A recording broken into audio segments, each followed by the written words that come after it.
வெள்ளை குதிரை. ஒரு நாள் காலை ஒருவன் மிக பதற்றத்துடன் ஒரு டாக்டரிடம் வந்தான். டாக்டர், இன்று காலை தெரியாமல் ஒரு குதிரையை விழுங்கி விட்டேன். டாக்டர் கேட்டார், என்னப்பா இது, யாராவது குதிரையை விழுங்குவார்களா? ஈயை வேண்டுமானால் விழுங்கி இருப்பாய்.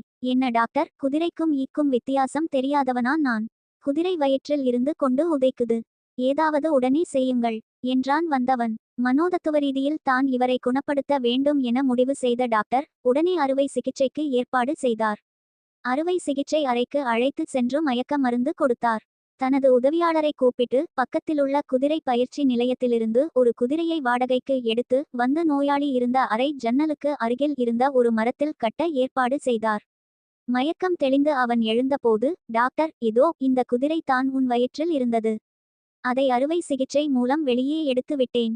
இப்போது உனக்கு திருப்தியா என்று கேட்டார். ஐயோ டாக்டர், இக்குதிரை பழுப்பு நிறத்தில் அல்லவா இருக்கிறது? நான் விழுங்கிய குதிரை வெள்ளை நிறம் என்றான். டாக்டர் மயங்கி விழுந்தார்.